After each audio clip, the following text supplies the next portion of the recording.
Mr. Jordan, good morning. Good morning. No time for our usual frivolity at the top of the show, because for Evertonians, the news is big and the news is immediate. It's done. The Friedkin Group has completed its takeover of Everton, and an official announcement any time. But the deal is done. My colleague here at talkSPORT, Ben Jacobs, is right across it. Ben, good morning. What more can you tell us? Good morning. I can tell you the news is official. Everton have confirmed that the Friedkin Group are their new owner, and there's excitement among the group. A senior delegation will be at the Chelsea game at the weekend, although not Dan Friedkin himself. Friedkin is proposed to be the chairman of the board, and he has appointed the Friedkin Group's president, Mark Watts, as the new executive chairman of the club. Anna Dunkel, who is the Friedkin Group's CFO, will also join the Everton board. The entity is called Roundhouse Capital Holdings Limited. That is an entity of the Friedkin Group, and they will control the management of the club. Colin Chong, who is interim CEO, will stay on, but one of his first tasks will be to make a number of, quote, additional appointments, and that will include finding a new permanent CEO. All of the approvals are done. It's for just over 98% of the club, which is Farhad Mahiri's shares. And I can tell you that the Friedkin Group lists 6 different priorities: strengthening the men's first team, cultivating homegrown superstars, fostering a distinct on-pitch and commercial strategy for the women's team, respecting the club's traditions and keeping Everton at the heart of the community, maximising the new stadium and its potential, and finally, enhancing Everton's reputation as a unique and historical name in world football. So it's all done. The Friedkin Group are now the new majority owner of Everton, and they basically own 100% of the club. Basically 100% of the club. Ben, do we know precisely what they've paid Moshiri?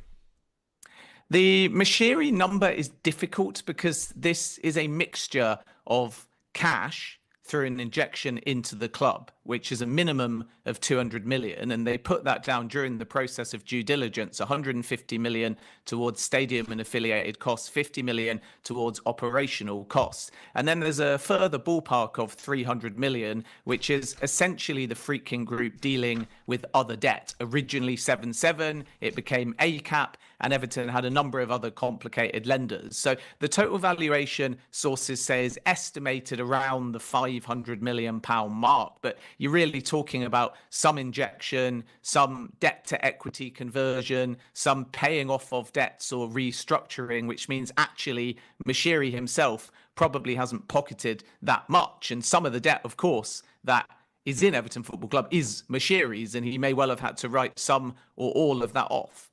Ben, as you speak, and thank you for this, Simon, a couple of statements coming in. One from the outgoing majority shareholder, Farhad Moshiri himself, who says, despite a challenging geopolitical backdrop, a significant amount has been achieved over the last couple of years, including the delivery of a new sporting department, the stabilisation of our finances, and the delivery of our iconic new stadium. I now hand over to new owners, confident in the outlook for the club, that our incredible fans will see the success on the pitch that they so thoroughly deserve. And what about this man, Dan Friedkin? This is a new man. Evertonians are going to come to terms fairly swiftly that this is a man now making the big decisions at the football club. And Friedkin himself says, while we are new to the club, we fully understand the vital role Everton plays in local culture, history, and the lives of Evertonians here and around the world. We are deeply committed to honouring this legacy while contributing positively to the community, economy, and people of this remarkable city, the city being Liverpool, of course. Once again, thank you for your continued support. Ben, thank you very much indeed for that. And this definitely falls into the category of the top business story this morning. Simon Jordan's Football Business Roundup on talkSPORT with Tesco Mobile for Business. Join Tesco Mobile and get business phone bills for up to 40% less than the big mobile networks. Tesco Mobile. Every little helps. For applicable terms and verification, see tescomobile.com/business. So Simon alongside me as always, and Simon, a top business story, the business story kicks us off this morning. What do you make of Friedkin Group's priorities, Simon? To strengthen the men's first team, to have homegrown stars come through. I mean, these are the kind of noises that they're making that they know Evertonians will think, yeah, good. I would imagine if one were to look back over the acquisition of Roma, it might be a cut and paste from what was said there. Because these are the staple diets of what football club fans and supporters of a team will want to hear. So I don't think there's anything particularly insightful in that. What these guys are is they are very well heeled. The Friedkin family are very, very significantly wealthy from the ownership of Chrysler dealerships all around certain parts of America. When my friend George Downing was in there, he was very impressed with what they were doing, the debt structuring. Moshiri's legacy will be a challenging period. The most important thing for Everton is that he delivered a stadium, or delivered the principles of a stadium, and the funding was often done by other people, hence a large proportion of the debt. I don't think Moshiri gets very much money. Some would suggest that perhaps he shouldn't. The fact of the matter is he bankrolled a football club, whether he did or Usmanov did or whoever else's money it was. It's the end of an era. It's a difficult era. It's been a difficult time for them. He's made lots of mistakes. Everybody makes mistakes. Every owner makes mistakes. But one thing you can't deny is he or those around him put an inordinate amount of money into Everton. Lots of it were wasted. Lots of mistakes were made. And the Friedkins pick up a brilliant football club. What they can do with it, I don't know, because they've still got the same challenges of the financial landscape, of how Everton can reinvent itself to be in a position to be able to comply with financial fair play at the same time as want to be progressive. You have another American ownership in the Premier League, which comes with, I think, legitimate concerns about what that looks like and how sport's going to evolve in this country with more and more American owners in the boardrooms. They'll tell you that they want to protect the values of the businesses that they invested in. They get the idea of it. And roll forward 20 years and we might have a game of 4 quarters where advertising space is being sold and relegation is being removed, because that's the primary motivations of American ownership, albeit he's spent some time in Roma. I think there needs to be a deeper dive into what the Roma fans think about his achievements there. I've got Italian friends that are very much Roma fans, and they think that his influence over Roma has been pretty good.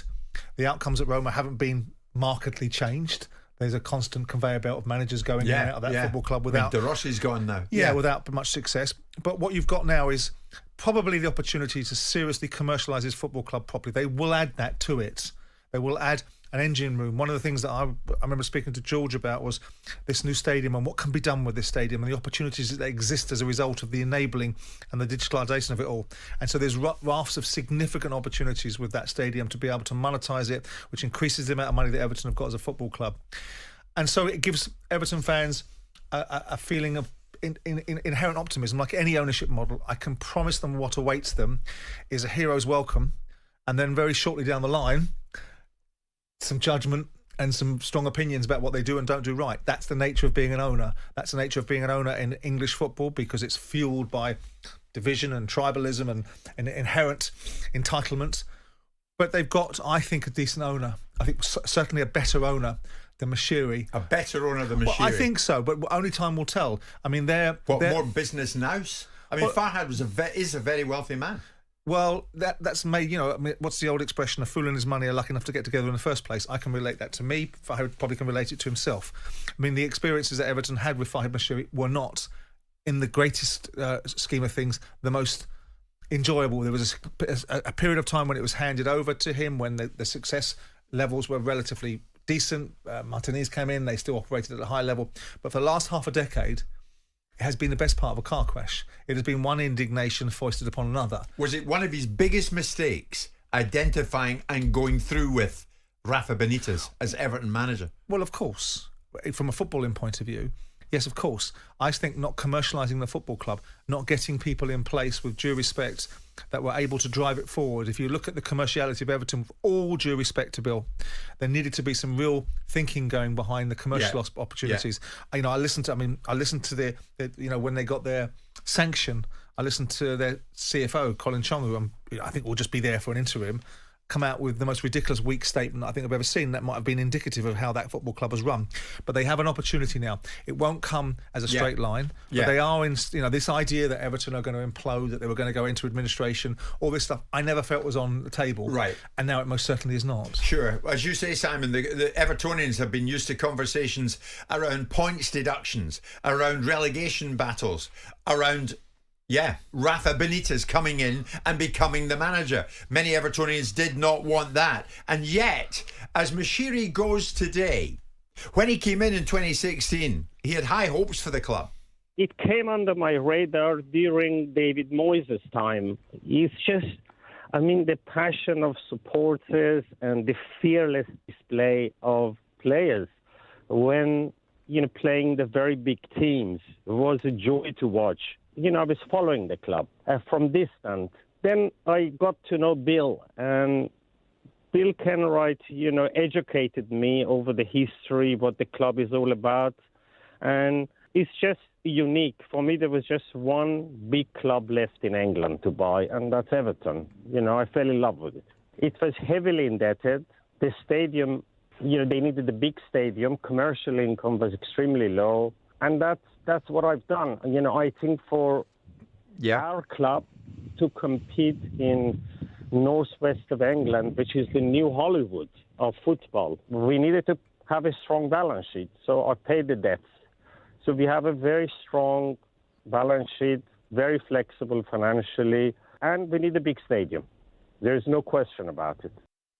And they've got a big stadium. They're moving to a big stadium. Simon, there's no other way to put this. As Farhad Moshiri goes today, what do you think the message will be from most Evertonians to him? Thanks for what you've done. Should that be the message, or good riddance? I think it probably is a bit of both. I think the fact that you have a legacy stadium being delivered and all that went with it, a lot of the debt will be directly relational to that.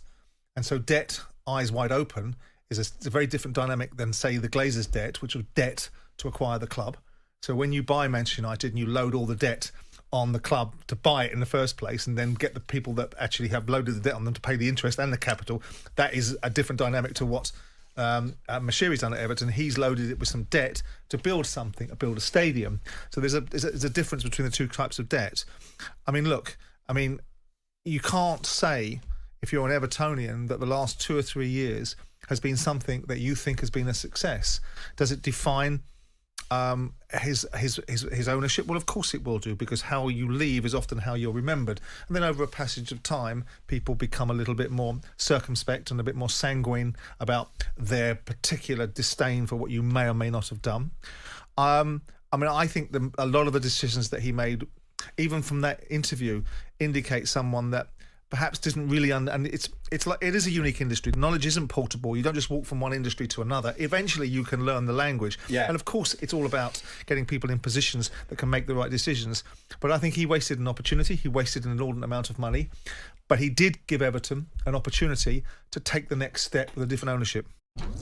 Jim White and Simon Jordan.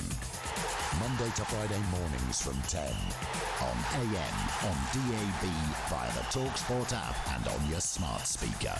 talkSPORT.